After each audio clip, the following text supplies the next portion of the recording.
Hey y'all, and welcome to the Hillbilly Chicken Ranch. I am Susan, your hostess. I sound a little froggy today. I've got a little bit of phlegm going on, not sure what's going on, but that's not what the video is about. We're going to be making some homemade tomato soup. This is going to be better than what you get in the can at the store, I guarantee you that. And we're going to be using an old recipe, over 50-year-old recipe, from the Blue Book Ball Canning Book, page 36.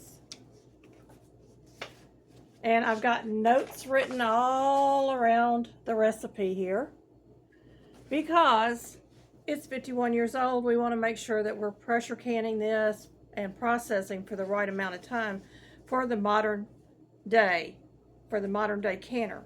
So we want to make sure everything is up to par and where we want to be. But before I get into that recipe, I did find another recipe. It is found in the Complete Guide to Pressure Canning.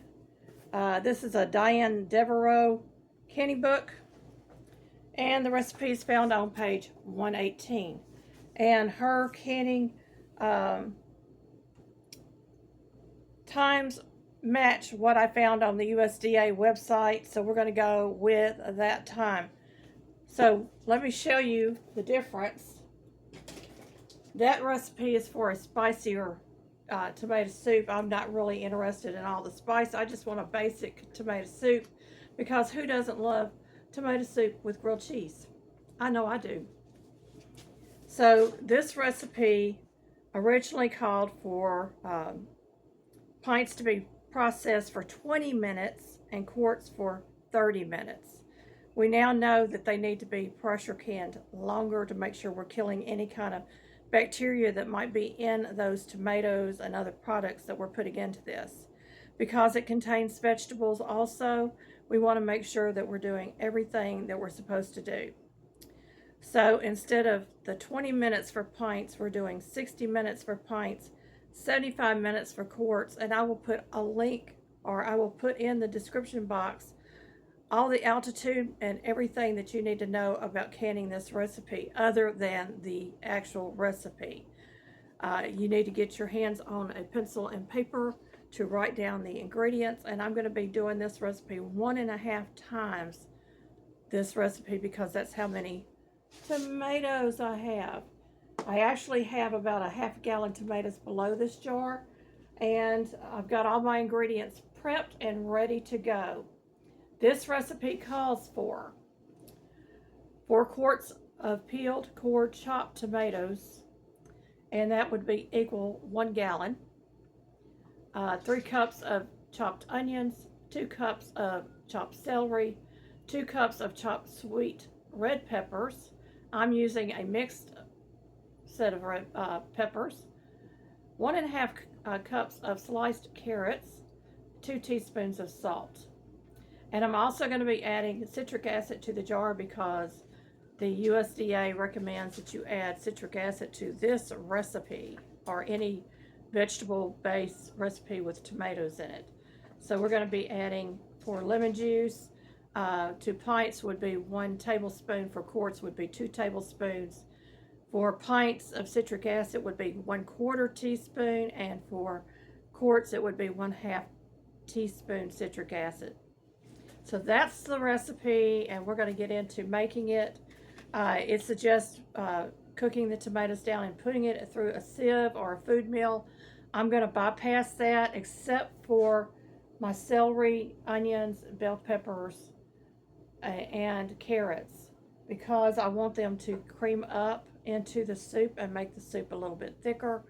So we're going to put those through our food processor, and once they're cooked, a little bit with the tomatoes and get them ready to go in with the rest of the tomatoes. So into my small saucepan or crock pot, whatever you want to call it, I'm going to go ahead and add in my carrots. I am doing my recipe 1.5 times the amount, so I'm not going to give you the measurements, but we're going to get those vegetables in there and get them sauteed down a little bit. And then we are going to I got celery stuck to the bottom because I had this sitting on the celery. These are bell peppers that we grew, or we got it from the Amish last year. So those are organically grown. This is our celery that we grew this year that's been in the refrigerator. I'm using the leaves and all. I like this kind of celery in soups and stews. It just adds so much flavor.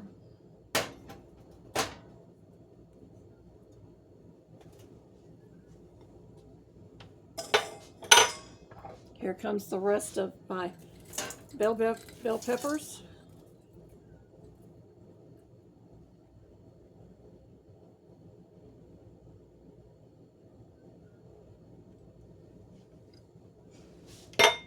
Excuse the noise, y'all. I'm not a noisy cook. And my onion. So we're going to have a pretty good full pot going here.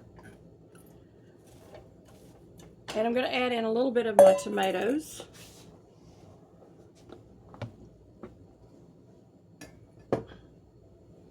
Oh, got some onion in there I missed.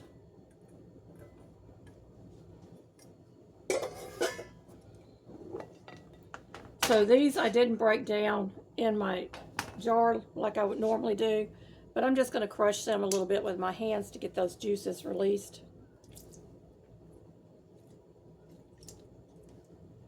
And then I put it through the food processor once these cook down a little bit.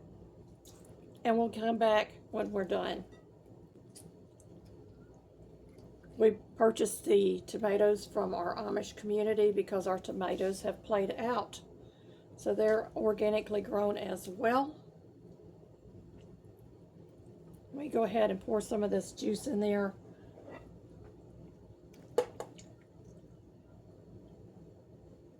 And we'll get these started. And I'll add some more tomatoes as it starts cooking down a little bit.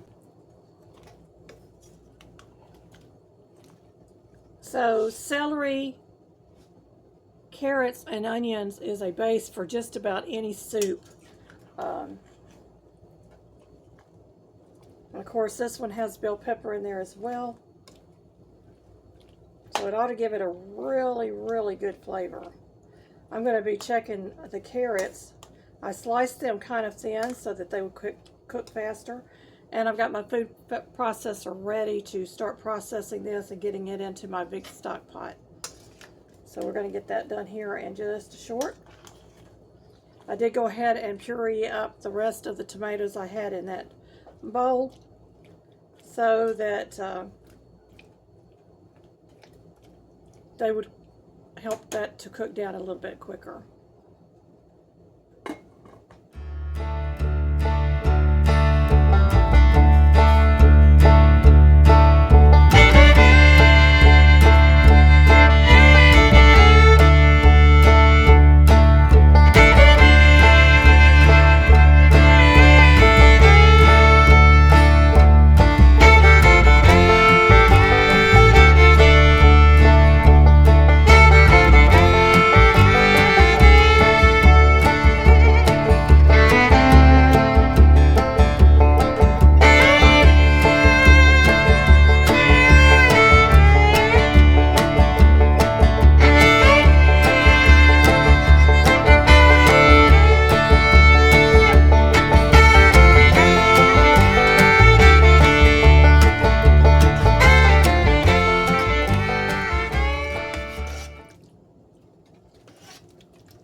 I'm going to add in my salt. So there it is in the pot.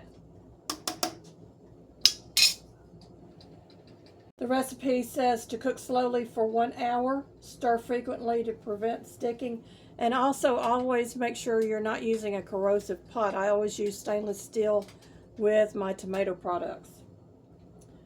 And then you're going to pour it into hot jars, leaving a 1-inch headspace. You're going to debubble, make sure your headspace is correct, wipe the rims of your jar and apply your lids and get them into a hot pressure canner that is prepared. Your jars will be hot, your liquid will be hot, and your canner will be hot. We're going to process our quarts for 75 minutes, and if you were doing pints, you would do them for 60 minutes. The recipe says you will get about 4 pints out of this. I usually get more than what the recipe says, and I'm hoping to get at least 4 quarts or more out of this for my pantry shelf. So I may not cook it down as much as you would normally cook it down. I've allowed my soup to cook down for 1 hour on a low heat, and I've broken up the main big tomatoes with a potato masher. I've got my jars hot, I've got my canner hot, my liquid is hot. I'm going to go ahead and pour off some of this liquid. And this is a Knox mason jar. I've never seen one of those.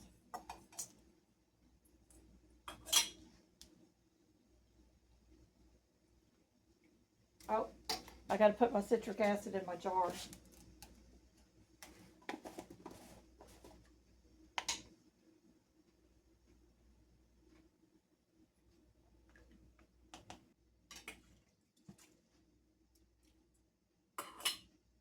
And I always like to temper my jars when I can.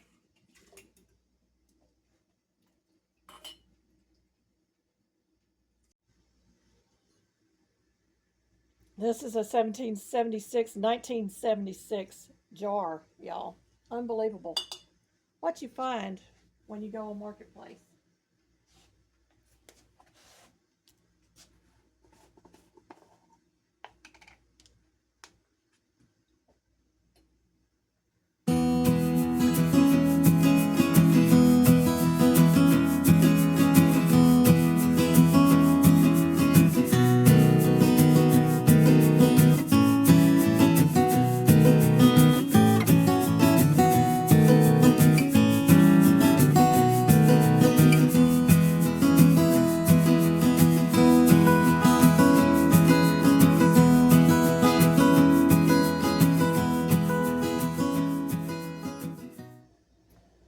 When you're using one-piece lids, you need to make sure that the outside rim of your jar is also clean.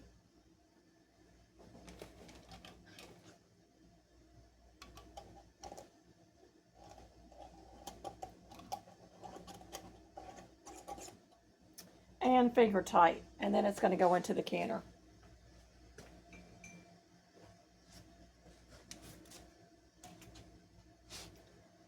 There it is, folks. Doesn't that look pretty?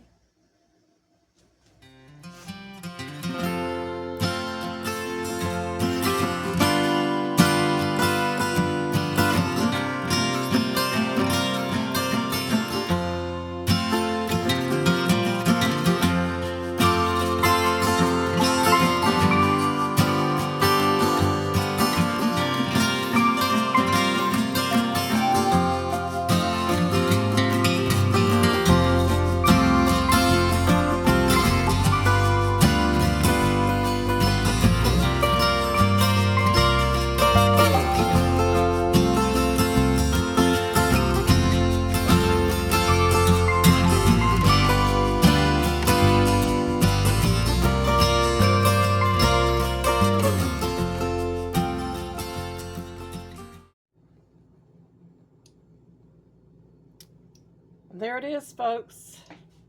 7 quarts of homemade tomato soup. Yum, yum.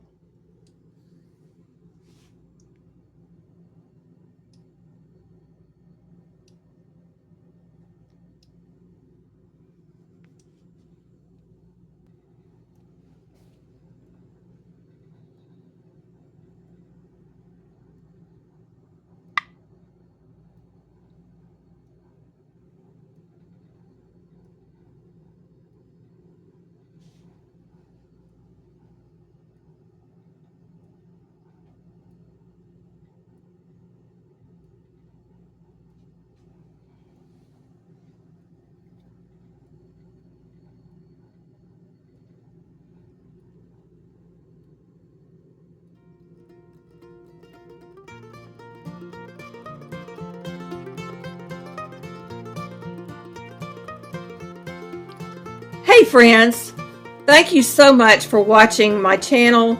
Thank you for the many comments, the likes, the friendships, and for sharing this content out. Take a moment and watch all of the advertisements because that is how I get monetized and get paid. I appreciate each and every one of you for your time and your patience. And y'all, I have this special content over here I think you might like.